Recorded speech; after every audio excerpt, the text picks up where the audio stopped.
Hi guys, welcome to RK cricket Tamil. இந்த வீடியோவில் நம்ம எதை பற்றி தெரிஞ்சுக்க போறோம்னா how to bowl out swing ball. So out swing bowling எப்படி போடுறதுங்கிறத இந்த வீடியோவில் நான் உங்களுக்கு சொல்லித்தரேன். ஸோ வீடியோ ஃபுல்லாக பார்க்கறதுக்கு முன்னாடி நம்ம சேனலை மறக்காம சப்ஸ்கிரைப் பண்ணிக்கோங்க. ஸோ வாங்க வீடியோக்குள்ள போகலாம்.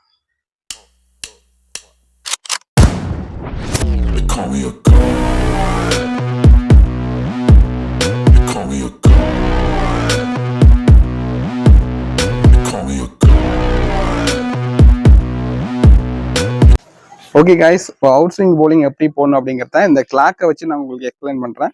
ஸோ இது உங்களுக்கு ஈஸியாக புரியும். ஸோ அந்த கிளாக் மூலமாக நீங்கள் எந்த டைரெக்ஷனில் பவுலிங் பண்ணணும், ஸ்விங் எப்படி பண்ணணும், சீமை எப்படி பிடிக்கணும், ஸோ எந்த ஆங்கிளில் ரிலீஸ் பண்ணணும் அப்படிங்கிறதெல்லாம் இந்த கிளாக் வச்சு நான் உங்களுக்கு எக்ஸ்பிளைன் பண்ணுறேன். ஸோ இது உங்களுக்கு ஈஸியாக புரியும். இது ஒரு பவுலரோட வியூ பாயிண்ட்ல தான் நான் உங்களுக்கு காட்டுறேன். ஸோ இந்த அவுட் ஸ்விங்கில் ஷைனான பகுதியை ரைட் சைடில் வச்சிடணும், சொரசொரப்பான பகுதியை லெஃப்ட் சைடில் வச்சிடணும். ஓகேவா, இது ஃபர்ஸ்ட் திங்.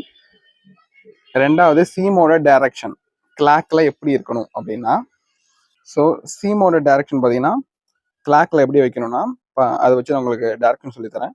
ஸோ இது 12ஆம் நம்பர், இது 6ஆம் நம்பர். ஓகேவா, ஸோ சீமோட டைரக்ஷன் 10ஆம் நம்பரை பார்த்த மாதிரி இருக்கும்.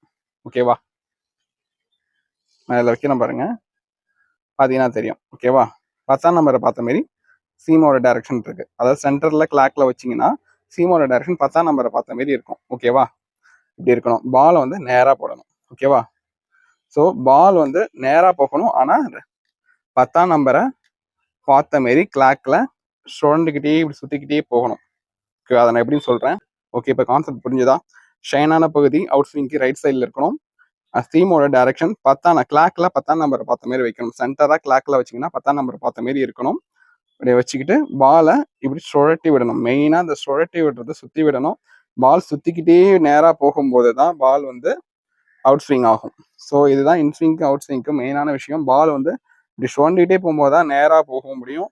அதேமாரி காற்று பட்டு ஷைனான பகுதியில் கொஞ்சம் காற்று ஈஸியாக ட்ராவல் ஆகி அவுட் ஸ்விங் ஆகும்.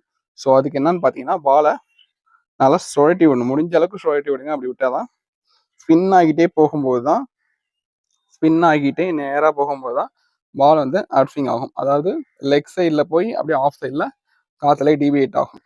ஸோ இதுதான் மெயின் விஷயம். ஸோ இந்த அவுட் ஸ்விங்க்கு பார்த்தீங்கன்னா சீமோட டைரக்ஷன் கிளாக்ல 10ஆம் நம்பரை பார்த்த மாதிரி வச்சுக்கோங்க. ஓகேவா, ரெண்டாவது ஷைனான பகுதியை ரைட் சைடில் வச்சுக்கோங்க. ஓகேவா, பாலை ஸ்ட்ரைட்டாக விடணும், வளைச்சி விட்டுறக்கூடாது, ஸ்ட்ரைட்டாக விடணும். பால் வந்து 10ஆம் நம்பரை பார்த்த மாதிரி சுழண்டு போகணும். அதுக்கு நீங்கள் கொஞ்சம் ஆள்காட்டி விரல் நடுவிரலும் கொஞ்சம் கிராஸாக பிடிச்சிக்கிட்டு கட்டை விரல் அடையில பிடிச்சிக்கிட்டு விடும்போது இப்படி இந்த கிராஸில் விட்டீங்கன்னா கரெக்டாக 10ஆம் நம்பரை பார்த்த மாதிரி சுழண்டு போன மாதிரி இருக்கும், நேராக பால் போன மாதிரி இருக்கும். ஸோ இதுதான் கான்செப்ட். பால் நேராக போகணும், ஆனால் 10ஆம் நம்பரை பார்த்த மாதிரி கிளாக்ல 10ஆம் நம்பரை பார்த்த மாதிரி சுற்றிக்கிட்டே போகணும். அப்படி போகும்போது தான் அவுட் ஸ்விங் ஆகும். இதை நீங்கள் கரெக்டாக பண்ணால் மட்டும்தான் அவுட் ஸ்விங் நடக்கும். ஸோ இதை நீங்கள் வந்து ட்ரை பண்ணி ப்ராக்டிஸ் பண்ணி பார்த்துட்டே இருங்க, கண்டிப்பாக அவுட் ஸ்விங் ஆகும். ஸோ இது வந்து ஸ்டிச் பாலாக இருந்தாலும் சரி, ஸ்டெம்பர் பாலாக இருந்தாலும் சரி, இதுதான் கான்செப்ட். ஸோ இதை புரிஞ்சுக்கிட்டு நீங்கள் விடணும். மெயினாக இந்த நல்லா சுற்றி விடணும், ஸ்பின் ஆகிட்டே போகணுங்கிறது முக்கியம். அதுவும் நான் சொன்ன டைரக்ஷனில். டைரக்ஷன் நீங்கள் மாற்றி வச்சுட்டிங்கன்னா வந்து அவுட் ஸ்விங் ஆகாது. ஸோ அதையும் தெரிஞ்சுக்கோங்க. Direction main. ஷைனான பகுதி ரைட் சைடில் இருக்கணும், நல்லா சுற்றிக்கிட்டே போகணும் பால். இந்த அளவுக்கு கட்டை விரலுக்கும் ஆள்காட்டி விரலுக்கும் நடு விரலுக்கும் இடையில இந்த அளவுக்கு கேப் வச்சுக்கிட்டு விடும்போது கிராஸாக பாலை பிடிச்சிக்கிட்டு சுழட்டி விடும்போது பால் வந்து அவுட் ஸ்விங் ஆகும். ஸோ இதுதான் கான்செப்டே. நீங்கள் ட்ரை பண்ணி பார்த்துட்டு அவுட் ஸ்விங் ஆகுதான்னு சொல்லிட்டு எனக்கு கமெண்ட் பண்ணுங்கள். ஓகே கைஸ், இந்த வீடியோ உங்களுக்கு பிடிச்சிருந்தா கண்டிப்பாக லைக் பண்ணுங்கள், கமெண்ட் பண்ணுங்கள். இதேமாரி கிரிக்கெட் பற்றின யூஸ்ஃபுல்லான டிப்ஸ் தான் நீங்கள் தொடர்ந்து தெரிஞ்சுக்க நம்ம சேனலை மறக்காமல் சப்ஸ்கிரைப் பண்ணிக்கோங்க. இதுமாரி கிரிக்கெட் டிப்ஸோட அடுத்த ஒரு வீடியோவில் உங்களை சந்திக்கும் வரை நான் ராஜ்கமல். இது நம்ம channel RK cricket Tamil. Bye.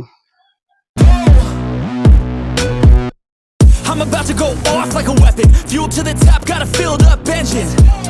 In my thoughts, obsession. I will not stop, no, I'm never second guessing. I got a God complex. Haters love to hate, but I never feel pressed. Got a lot on my plate.